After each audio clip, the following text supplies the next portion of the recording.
ನಾವು ಗುರುತಿಸಲಿಲ್ಲ. ಸಭೆಯಾಗಲಿ ವಿಶ್ವಾಸಿಯಾಗಲಿ ಹೇಗಿರಬೇಕೆಂದ ಭಾವನೆಯಲ್ಲಿ ಈ ಕಿರು ನಾಟಕವನ್ನು ನಾವು ಮಾಡಿದ್ದೇವೆ. ಎಲ್ಲರೂ ಕೊನೆಯ ತನಕ ನೋಡಿರಿ. ದೇವರು ನಮ್ಮನ್ನು ಆಶೀರ್ವದಿಸಲಿ. ಕಡೂರು ಬೆಥೆಲ್ ಅಡ್ವೊಕೇಟ್ ಚರ್ಚ್ ನಡೆಸುವ ಕಿರುನಾಟಕ ಯೇಸು ಮಧ್ಯಾಕಾಶದಲ್ಲಿ ಬರುವಾಗ ಈ ಲೋಕದಲ್ಲಿ ಅನೇಕ ಕಾರ್ಯಗಳು ನಡೆಯುತ್ತದೆ.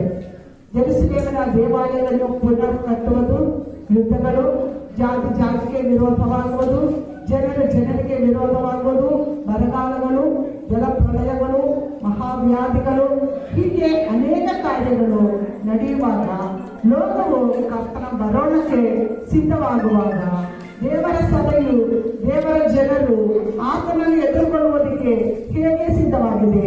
ದೇವರ ಬರೋಣದಲ್ಲಿ ಯಾರು ಒಯ್ಯಲ್ಪಡ್ತಾರೆ, ಯಾರು ಕೈಬಿಡಲ್ಪಡ್ತಾರೆ ಎಂದು ಈ ಸಣ್ಣ ಕಿರು ನಾಟಕ ಮುಖಾಂತರ ನಾವು ನೋಡೋಣ. ಸೀನ್ ನಂಬರ್ 1, ಮಾತಪ್ಪನಮ್ಮ ಒಂದು ಕುಟುಂಬ. ಕಳೆದ ವಾರದಲ್ಲಿ ಪಾಸ್ಟ್ ಹೇಳಿದ್ರಲ್ಲ, ನೆನಪಿದೆಯಾ? ಆರಾಧನೆ 9:30ಗೆ ಪ್ರಾರಂಭವಾಗುತ್ತೆ. ಸರಿಯಾದ ಸಮಯಕ್ಕೆ ಎಲ್ಲರೂ ಬರ್ಬೇಕಂತ ಹೇಳಿದ್ರೆ ನೆನಪಿದೆಯಾ? ಇನ್ನು ಪೇಪರ್ ಹೊತ್ತನೆ ಕುತ್ಕೊಂಡಿದ್ದೀರಾ? ನೀವ್ ಯಾವಾಗ ರೆಡಿ ಆಗೋದು, ನಾವ್ ಯಾವಾಗ ಹೋಗೋದು? ಓಹೋ, ಆ ಹುಡುಗರು ಹಾಡು ಹೇಳಿ ಮುಗಿಸಲಿ. ಓಹೋ, ನಿಧಾನ ಹೋದ್ರೆ ಸಾಕು, ಆ ಹುಡುಗರು ಹಾಡು ಹೇಳಿ ಮುಗಿಸಲಿ. ನಾನು ದೊಡ್ಡ ಪಾಸ್ಟರ್ ಹೇಳಿದರೆ ಕೇಳಲಿಲ್ಲ, ಈ ಪಾಸ್ಟರ್ ಹೇಳಿದರೆ ಕೇಳ್ತೀನಾ? ನಾನು ಸಭೆಯನ್ನು ಕುರಿತು ಯೋಚಿಸುತ್ತಾ ಇದ್ದೆ. ಒಂದು ಆತ್ಮಿಕ ಉಜ್ಜೀವನ ಇಲ್ಲ, ಯಾವಾಗಲೂ ಕರ್ತನ ಬರೋಣ, ಇಲ್ಲವಾದರೆ ಪ್ರಾರ್ಥನೆ, ಇದ್ಬಿಟ್ರೆ ಬೇರೆ ಏನು ಪ್ರಸಂಗ ಪಾಸ್ಟರ್ಗೆ ಬರಲ್ಲ ಅಂತ ಕಾಣುತ್ತೆ.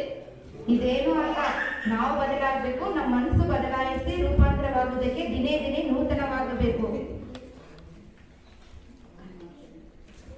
ಸರಿ, ಕಾಣಿಕೆಗೆ ದುಡ್ಡು ಕೊಡ್ರಿ. ಪಾಸ್ಟರ್ಗೆ ದಶಮಾಂಶ ಚೆನ್ನಾಗಿ ಬರುತ್ತದೆ, ಒಳ್ಳೆ ಲಾಭ ಇದೆ. ಆದ್ರಿಂದ 50 ರೂಪಾಯಿ ಕೊಟ್ರೆ ಸಾಕು. ಈಗ ಹೋದ್ರೇನೆ ಪ್ರಸಂಗಕ್ಕಾದ್ರೂ ಸರಿಯಾದ ಸಮಯಕ್ಕೆ ಆರಾಧನೆಗೆ ಹೋಗಬೇಕಾಗುತ್ತೆ. ಬೇಗ ಬನ್ನಿ, ಹೋಗೋಣ. ಆ ಗಳಿಗೆಯು, ಆ ದಿವಸವು ನಮಗೆ ಗೊತ್ತಿಲ್ಲವಾದ್ದರಿಂದ ನೀವು ಎಚ್ಚರವಾಗಿರಿ.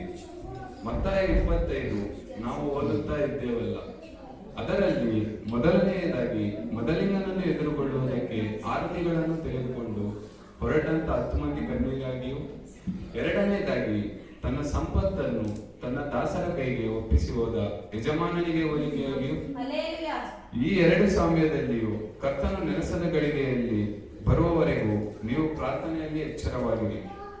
ಸಿದ್ಧವಾದವರು ಕರ್ತನು ಬಂದಾಗ ಕರ್ತನ ಜೊತೆ ಹೋದರು, ಸಿದ್ಧವಾಗದೇ ಇದ್ದವರು ಕೈ ಬಿಡಲ್ಪಟ್ಟರು.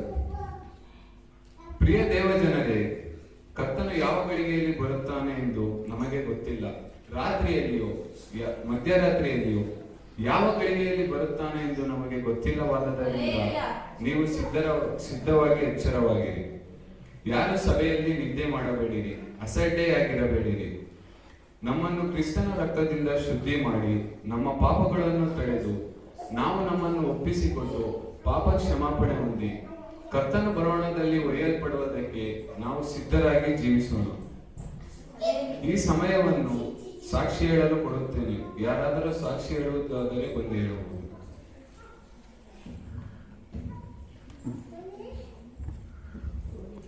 ಪ್ರಿಯ ದೇವ ಮಕ್ಕಳೇ, ನೀವೆಲ್ಲರೂ ತಿಳಿಸಿರುವ ಪ್ರಕಾರ ನನ್ನ ಮಗಳ ಆಪರೇಷನ್ಗೆ ಇವತ್ತೇ ಸಂಜೆ ಒಳಗೆ 5 ಲಕ್ಷ ರೂಪಾಯಿ ಆಸ್ಪತ್ರೆಯಲ್ಲಿ ಕಟ್ಟಬೇಕು. ಅದಕ್ಕಾಗಿ ನೀವೆಲ್ಲರೂ ಪ್ರಾರ್ಥಿಸಿರಿ. ನನ್ನ ಕೈಯಲ್ಲಿ 1 ರೂಪಾಯಿ ಸಹ ಇಲ್ಲ. ಬಡವಳಾದ ನನ್ನನ್ನು, ನನ್ನ ಮಗಳನ್ನು ಅನೇಕ ಕಷ್ಟಗಳ ಮಧ್ಯದಲ್ಲೂ ಅನೇಕ ನಿಂದನೆ, ಅಪವಾದ, ಉಪವಾಸ, ಆಹಾರ ಕೊರತೆ ಇವುಗಳ ಮಧ್ಯದಲ್ಲಿ ಇದುವರೆಗೂ ಕರ್ತರು ನಡೆಸಿದ್ದಾರೆ. ಈಗಲೂ ಸಹ ದೇವರ ಸಮಾಧಾನದಲ್ಲಿದ್ದೇನೆ. ಯಾಕೆಂದರೆ ದೇವರು ಕಾಗೆಯನ್ನು ಕಳುಹಿಸಿ ತನ್ನ ಮಕ್ಕಳನ್ನು ನಡೆಸುತ್ತಾರೆ ಎಂಬ ನಂಬಿಕೆಯು ನನಗುಂಟು. ಅದಕ್ಕಾಗಿ ನೀವೆಲ್ಲರೂ ನನಗೂ ನನ್ನ ಮಗಳಿಗೋಸ್ಕರ ಪ್ರಾರ್ಥಿಸಿರಿ. ಆಮೇಲೆ ಪ್ರಿಯ ದೇವಜನರೇ, ನಮ್ಮ ಎಲ್ಲರಿಗೂ ಗೊತ್ತಿರೋ ಪ್ರಕಾರ ಪ್ರಿಯ ಎಸ್ಟೇರ್ ಸಹೋದರಿಯ ಮಗಳು ಬಹಳ ದಿವಸದಿಂದ ರೋಗವನ್ನು ಬಾಧಿಸಿ ಕಷ್ಟಪಡುತ್ತಿದ್ದಾಳೆ. ಅವಳಿಗೋಸ್ಕರ ನಾವು ಪ್ರಾರ್ಥನೆ ಮಾಡಿ ಸಹಾಯ ಕೂಡ ಮಾಡಬೇಕು. ಈಗ ನಾವೆಲ್ಲರೂ ಎದ್ದು ನಿಂತು ಒಂದು ಹಾಡು ಹಾಡಿ ಆರಾಧನೆ ಮುಗಿಸೋಣ.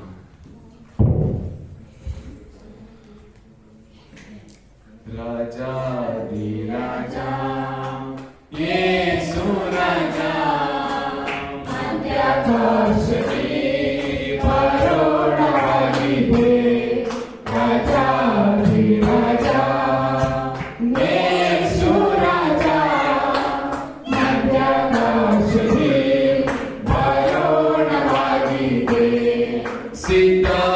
ಮಾಧವರು ಆತನೊಡನೆ ಮಧುಮನೆಯೊಳಗೆ ಸೇರುವ ಕಾಲವಾಗಿದೆ.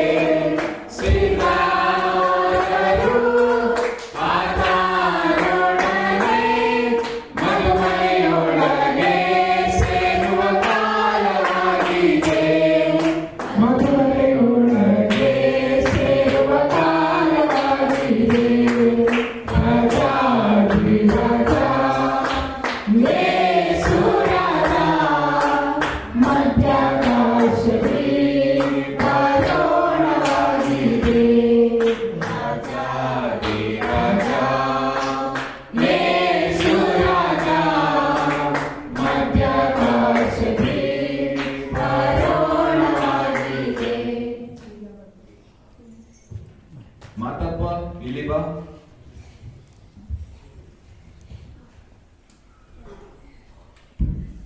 ಇವತ್ತು ಚೆನ್ನಾಗಿ ಪ್ರಸಂಗ ಕೇಳಿದ್ರಲ್ಲ, ಇನ್ನೊಂದ್ ಸ್ವಲ್ಪ ಬೇಗ ಬರ್ಬೇಕಿತ್ತು, ಯಾಕೆ ಲೇಟ್ ಆಗಿ ಬಂದ್ರಿ? ತುಂಬಾ ಬಿಸಿ ಪಾಸ್ಟ್ರೆ, ಎಲ್ಲ ಕಾರ್ಯಗಳನ್ನು ನಾನು ಒಬ್ಬನೇ ನೋಡ್ಕೋಬೇಕಲ್ವಾ? ಮಾತಪ್ಪ ಜೋರಾಗಿ ಅಲ್ಲಿಗೆ ಹೇಳಿದ್ದು ನನಗೆ ಕೇಳಿಸಿತು. ಓಹೋ ಅದೇನಾ? ಶೇರ್ ಮಾರ್ಕೆಟ್ ನಲ್ಲಿ ಒಳ್ಳೆ ಲಾಭ ಬಂತು, 15 ಲಕ್ಷ ರೂಪಾಯಿ ಬಂತು. ಅದಕ್ಕೆ ಪಾಸ್ಟ್ರೆ ಜೋರಾಗಿ ಹಲೇಲಿಯಾ ಅಂತ ಹೇಳಿದ್ದು. ಹಣ ದುಡಿಯುವುದು ಒಳ್ಳೆ ಕಾರ್ಯ ಮಾತಪ್ಪ, ಆದರೆ ದ್ರವ್ಯಾಸೆಯು ದೊಡ್ಡ ಪಾಪವೇ.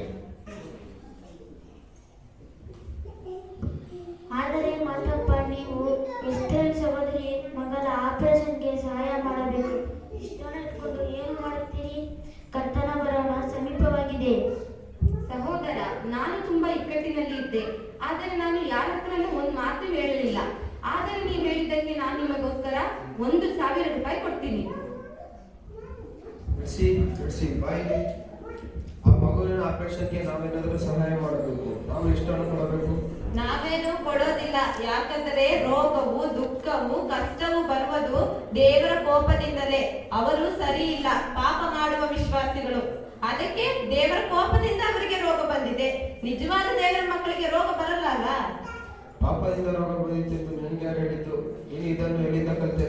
ಯೂಟ್ಯೂಬ್ ಚಾನೆಲ್ ನಲ್ಲಿ ಸಮುವೇಲ್ ಪಾಸ್ಟರ್ ಪ್ರಸಂಗನ ನೀವು ಕೇಳಲಿಲ್ವೋ ಅವರ ಪ್ರಸಂಗನ? ಅವರಿಗೆ 10 ಮಿಲಿಯನ್ ಫಾಲೋವರ್ಸ್ ಅವರ ಪ್ರಸಂಗನ ಕೇಳೋದು ನೀವು ಕೇಳಲಿಲ್ವೋ? ರೋಗ ದುಃಖ ಕಷ್ಟ ಕಣ್ಣೀರು ಬರುವುದು ದೇವರ ಕೋಪ ಶಾಪದಿಂದಲೇ ಎಂದು ಸಮುವೇಲ್ ಪಾಸ್ಟ್ರೇ ಹೇಳಿದ್ರು. ನೀನು ಹೇಳುವುದು ಬೇರೊಂದು ಉಪದೇಶ. ಯೇಸು ಕ್ರಿಸ್ತನಿಗೂ ಆತನ ಶಿಷ್ಯನಿಗೂ ಅಪೊಸ್ತಲನಾದ ಪೌಲನಿಗೂ ಎಷ್ಟೋ ಕಷ್ಟಗಳಿದ್ದವು. ಅವು ಶಾಪದ ಫಲವಲ್ಲ, ಪಾಪದಿಂದ ಬಂದಿದ್ದು ಅಲ್ಲ, ದೇವರು ಅವರಿಗೆ ನೇಮಿಸಿದ ಸಮೃದ್ಧಿಯ ಸುವಾರ್ತೆ. ಇದು ದೇವರ ಮಕ್ಕಳಿಗೆ ಸೇರಿದ್ದಲ್ಲ. ಪಾಸ್ಟರ್, ಇವತ್ತಿನ ಪ್ರಸಂಗ ತುಂಬಾ ಚೆನ್ನಾಗಿತ್ತು. ದೇವರು ನಿಮ್ಮನ್ನು ಆಶೀರ್ವದಿಸಲಿ. ಪಾಸ್ಟ್ರೆ, 5 ಲಕ್ಷ ರೂಪಾಯಿ ಇದೆ. ನನ್ನ ತಂದೆ ಮನೆಯಿಂದ ನನಗೆ ಬಂದ ಪಾಲು. ಅದನ್ನು ಮಾರಿ ಬ್ಯಾಂಕ್ನಲ್ಲಿ ಇಟ್ಟಿದ್ದೆ. ನನ್ನ ಮಗಳ ಅಗತ್ಯಕ್ಕಾಗಿ ಇಟ್ಟಿದ್ದೆ. ಆದರೆ ಎಷ್ಟೇ ಸಹೋದರಿಯ ಮಗಳು ನನ್ನ ಮಗಳ ಹಾಗೆ. ಆದ್ದರಿಂದ ಆ ಮಗುವಿನ ಆಸ್ಪತ್ರೆ ಖರ್ಚಿಗೆ ಉಪಯೋಗಿಸಲು ಇದನ್ನು ಕೊಡಿ ಪಾಸ್ಟ್ರೆ. ನಾನು ಕೊಟ್ಟೆ ಅಂತ ಅವರಿಗೂ ಮತ್ತು ಬೇರೆ ಯಾರಿಗೂ ಗೊತ್ತಾಗೋದು ಬೇಡ. ಈ ಸಣ್ಣ ಸಹಾಯ ಮಾಡಲು ದೇವರು ಕೃಪೆ ಕೊಟ್ಟಿದ್ದಾರೆ. ನಮ್ಮ ಆತ್ಮದಲ್ಲಿ ದೇವರ ಸಮಾಧಾನವಿದೆ. ಇದುವೇ ದೇವರ ಸಭೆಯಲ್ಲಿ ಹೇಳುವಂತ, ದೇವರ ವಾಕ್ಯವನ್ನು ಹೇಳಿ ನಡೆಯುವುದರ ಫಲ. ದೇವರ ವಾಕ್ಯವನ್ನು ಕಲಿಯೋದು ಮಾತ್ರವಲ್ಲ, ದೇವರ ಸನ್ನಿಧಾನದಲ್ಲಿ ಪ್ರಾರ್ಥನೆ ಮಾಡಿ, ಆರಾಧನೆ ಮಾಡಿ, ಕರ್ತನ ಭೋಜನ ತೆಗೆದುಕೊಂಡು ಉಪವಾಸದಲ್ಲಿದ್ದು ದೇವರ ಮಕ್ಕಳಾಗಿ ಜೀವಿಸೋದು ಮಾತ್ರವಲ್ಲ, ದೇವರ ಸಭೆಯಲ್ಲಿರುವಂಥ ಸಹೋದರರಿಗೆ ಒಬ್ಬರಿಂದ ಕಷ್ಟ ಬಂದರೆ ಅವರಿಗೆಲ್ಲ ಸಹಾಯ ಮಾಡಬೇಕು. ಇದು ದೇವರು ನಮ್ಮನ್ನು ಕುರಿತು ಇಷ್ಟಪಡುವಂಥದ್ದಾಗಿದೆ. ಈಗ ಪ್ರಿಯ ಸಹೋದರಿ, ಒಬ್ಬ ಸಹೋದರಿ ಅವರ ಮಗುವಿನ ಕುರಿತು ಹೇಳಿದಾಗ ನನಗೆ ಬಹಳ ದುಃಖವಾಯಿತು. ಆದರೆ ನಿಮಗೆ ದೇವರು ಕೊಡುವಂಥ ಮನಸ್ಸು ಕೊಟ್ಟಿದೆಯಲ್ಲ, ಅದಕ್ಕೆ ನಾನು ದೇವರಿಗೆ ಸ್ತೋತ್ರ ಮಾಡುತ್ತೇನೆ. ನೀವು ಕೊಟ್ಟಿದ್ದಕ್ಕೆ ತಕ್ಕ ಪ್ರತಿಫಲವು ದೇವರು ನಿಮಗೆ ನಿಮ್ಮ ವಂಶಕ್ಕೂ ಕೊಡಲಿ. ದೇವರು ನಮ್ಮನ್ನು ಆಶೀರ್ವದಿಸಲಿ.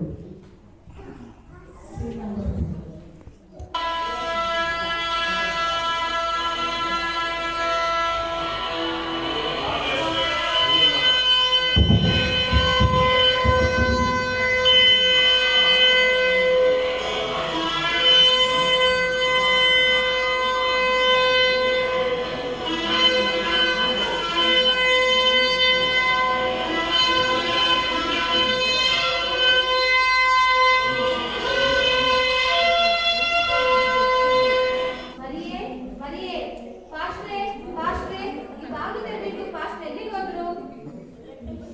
ರೀ ಯಜಮಾನ್ರೆ, ರೀ ಪಾಸ್ಟ್ರೆ, ರೀ ಯಜಮಾನ್ರೆ. ನೀವು ಕೂಗಾಡಿ ಕೂಗಾಡಿ ಕರೆಯೋದು ಬೇಡ. ದೇವರು ಅವರನ್ನು ಬಂದು ಕರೆದುಕೊಂಡು ಹೋಗಿದ್ದಾರೆ. ಪಾಸ್ಟರನ್ನು ಹುಡುಕಬೇಡ ಮಾತಪ್ಪ. ದೇವರು ಬಂದು ಅವರನ್ನು ಕರೆದುಕೊಂಡು ಹೋಗಿದ್ದಾರೆ. ನಾವು ಕೈ ಬಿಡಲ್ಪಟ್ಟೆವಲ್ಲ ಮಾತಪ್ಪ. ಮರಿಯೇ, ಮರಿಯೇ, ನನ್ನ ಮರಿಯೇ, ನನ್ನ ಹತ್ರ ಒಂದ್ ಮಾತು ಹೇಳ್ದಲ್ಲಿ ಹೋದೆ ಮರಿಯೇ, ಮರಿಯೇ, ಮರಿಯೇ. ಮಾತಪ್ಪ ಬ್ರದರ್, ಅದೇನ್ ಹೇಳಿಲ್ಲ ಅಂದ್ರೆ ಅದೇ ದೊಡ್ಡ ಕಾರ್ಯವಲ್ಲ ಬಿಡಿ ಮಾತಪ್ಪ ಬ್ರದರ್.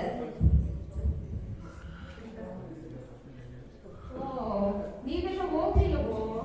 ಹೋಗ್ಲಿಲ್ವೋ? ನಾವು ಪೆಂತೆಕೋಸ್ತ ಅಂತ ಹೇಳಿ ನಡೆದ್ರಿ, ಈಗೇನಾಯ್ತು? ಕಳೆದ ವಾರದಲ್ಲಿ ನಿಮ್ ಪಾಸ್ಟರ್ ಕರ್ತನ್ ಬರುತ್ತೆ ಅಂತ ಹೇಳ್ತಾ ಇದ್ರು. ಈಗೇನಾಯ್ತು? ನಡಲ್ ಬಿಡಿ, ನಾನ್ ಕುಡುಕನು ನಿಮ್ಮಾಗೆ ಬೈಬಲ್ ಇಟ್ಕೊಂಡು ನಡೆದಿಲ್ಲ. ಅಪೊಸ್ತಲನಾದ ತೋಮನು ಬಂದು ದೀಕ್ಷೆ ಕೊಟ್ಟ ಕಾಲದಲ್ಲಿ ದೀಕ್ಷಾಸ್ಥಾನ ತೆಗೆದುಕೊಂಡ ಕುಟುಂಬ ನನ್ನ ಕುಟುಂಬ. ನನ್ನನ್ನು ಯಾಕೆ ಕರ್ತರು ಕರೆದುಕೊಂಡು ಹೋಗ್ಲಿಲ್ಲ? ನನಗೆ ಏನೂ ಗೊತ್ತಿಲ್ಲ. ಕುಟುಂಬ ಪಾರಂಪರ್ಯವೇನು ನೋಡಲ್ಲ ಸಿಸ್ಟ್ರೇ, ನೀವು ರಕ್ಷಣೆ ಹೊಂದಿದ್ದೀರಾ? ನೀವೇನ್ ಮಾತಾಡ್ತಿದ್ದೀರಾ ಸಿಸ್ಟ್ರೇ? ನಾನು ಹುಟ್ಟಿದ್ದು ಒಂದು ಪೆಂತೆಕೋಸ್ಟ್ ಪಾಸ್ಟರ್ ಮಗಳಾಗಿ, ನನ್ನ ತಂದೆ ಒಂದು ಪಾಸ್ಟರ್. ನನ್ನ ಹತ್ರ ನೀವು ರಕ್ಷಣೆ ಹೊಂದಿರಾ ಅಂತ ಕೇಳ್ತೀರಾ? ನನ್ ಸಿಸ್ಟ್ರೇ, ನೀವು ರಕ್ಷಣೆ ಹೊಂದಿದ್ದೀರಾ? ನಾನು ದೀಕ್ಷಾಸ್ಥಾನ ತೆಗೆದುಕೊಂಡಾಗ ನಿಮಗೆಲ್ಲ ಪರೋಟ ಮತ್ತು ಮಟನ್ ಊಟಕ್ಕೆ ಇಟ್ಟಿಲ್ಲವೋ? ಅದೆಲ್ಲ ನಿಮ್ಗೆ ಮರೆತು ಹೋಯ್ತಾ? ಅದೆಲ್ಲ ಸರಿ, ಆದರೆ ನೀವು ಮನ ತಿರುಗಿದ್ದೀರೋ? ಮನ ತಿರುಗಿ ಹೊಸ ಜೀವನವನ್ನು ನಡೆಸುವವರು ದೀಕ್ಷಾಸ್ಥಾನ ಹೊಂದಬೇಕು. ಹಾಗೆ ದೇವರ ವಾಕ್ಯದಂತೆ ನಡೆಯಬೇಕು, ಅವರೇ ರಕ್ಷಣೆ ಹೊಂದುವವರು. ಓ ಹಾಗೇನಾ? ನನಗೆ ಇದೇನೂ ಗೊತ್ತಿಲ್ಲ. ನಮ್ಮ ಸಭೆಯಲ್ಲಿ ನನ್ನ ಸ್ನೇಹಿತರೆಲ್ಲರೂ ದೀಕ್ಷಾ ಸ್ನಾನ ತೆಗೆದುಕೊಂಡಾಗ ನಾನು ದೀಕ್ಷಾ ಸ್ನಾನ ತೆಗೆದುಕೊಂಡೆ. ಇದು ಬಿಟ್ರೆ ನನಗಿದೇನೂ ಗೊತ್ತಿಲ್ಲ. ಸಭೆಯಲ್ಲಿ ಬಂದು ಕೂತುಕೊಂಡು ನಿದ್ದೆ ಮಾಡದೆ ಪ್ರಸಂಗ ಕೇಳಿದರೆ ರಕ್ಷಣೆ ಬಗ್ಗೆ ಗೊತ್ತಾಗುತ್ತಿತ್ತು. ಈಗ ಏನ್ ಮಾಡಕ್ಕೂ ಆಗಲ್ಲ. ಓ ಹಾಗಾದ್ರೆ ನನ್ನ ಮಗನನ್ನು ಯಾಕೆ ಕರ್ತರು ಕರೆದುಕೊಂಡು ಹೋಗಿಲ್ಲ? ಅವನಿಗೆ ಇನ್ನು 18 ವರ್ಷನೂ ಆಗ್ಲಿಲ್ಲ. ಅವನು ವಾರನು ಸಭೆಗೆ ಹೋಗ್ತಿದ್ದ. ಅವನು ಪರೀಕ್ಷೆಯಲ್ಲಿ ಒಳ್ಳೆ ಅಂಕಗಳನ್ನು ತೆಗಿತಿದ್ದ. ಬೈಬಲ್ ಓದುವುದರಲ್ಲಿ, ಪ್ರಾರ್ಥನೆ ಮಾಡುವುದರಲ್ಲಿ ಮುಂದಾಗಿದ್ದನಲ್ಲ. ಕರ್ತನು ಅವನನ್ನು ಯಾಕೆ ಕೈ ಬಿಟ್ಟರು? ಅವನು ಇನ್ನೂ ಸಣ್ಣ ಹುಡುಗನಲ್ಲವೋ? ಸಿಸ್ಟ್ರೇ, ಹೇಳಿದೆಲ್ಲವೂ ಸರಿ. ಅವನಿಗೆ ಸಂಡೇ ಸ್ಕೂಲ್ನಲ್ಲಿ ರಕ್ಷಣೆ ಬಗ್ಗೆ ಹೇಳಿಕೊಟ್ಟಿದ್ದಾರೆ. ಆದರೆ ರಕ್ಷಣೆ ಬಗ್ಗೆ ತಿಳಿದುಕೊಳ್ಳುವುದಕ್ಕೆ 18 ವರ್ಷ ಬೇಕಾಗಿಲ್ಲ. ಬುದ್ಧಿ ಬಂದ ಎಲ್ಲರೂ ರಕ್ಷಣೆ ಹೊಂದಿ ದೀಕ್ಷಾಸ್ಥಾನ ತೆಗೆದುಕೊಳ್ಳಬೇಕು. ಹೊಸ ಸೃಷ್ಟಿಯಾಗದ ಯಾವ ವ್ಯಕ್ತಿಯೂ ದೇವರ ರಾಜ್ಯವನ್ನು ಸೇರುವುದಿಲ್ಲ.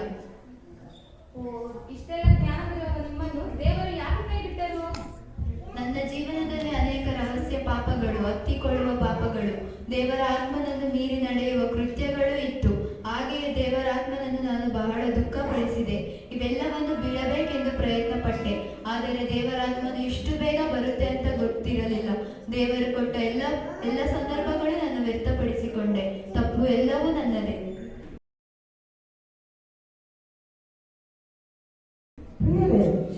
ಕರ್ತನ ಬರುವಳಿಗೆ ಕಾಲವು ಹೆಚ್ಚಿಲ್ಲ. ಎಲ್ಲರೂ ಮಾನಸಾಂತರಪಟ್ಟು ರಕ್ಷಣೆಯನ್ನು ಹೊಂದಿ ತನ್ನ ಪರಿಶುದ್ಧ ಜನಾಂಗವಾಗಿ ಜೀವಿಸಬೇಕೆಂದು ಕರ್ತನ ಇಷ್ಟಪಡುತ್ತಾರೆ. ಹಾಗೆ ದೇವರ ಮಕ್ಕಳಾಗಿ ಜೀವಿಸುವುದು ಮಾತ್ರವೇ ಕರ್ತನ ಸನ್ನಿಧಿಯಲ್ಲಿ ಹೋಗಲಿಕ್ಕೆ ಆಗುವುದು.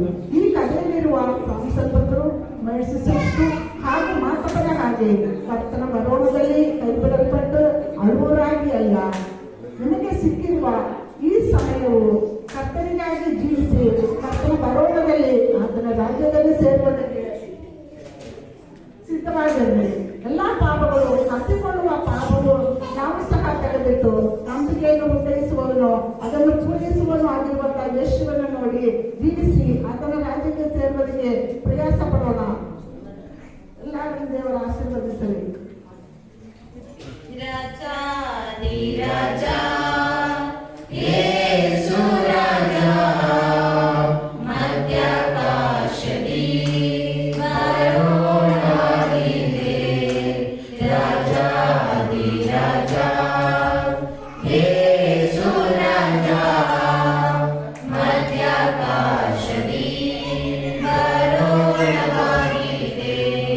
ಪ್ರಿಯ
ಇದು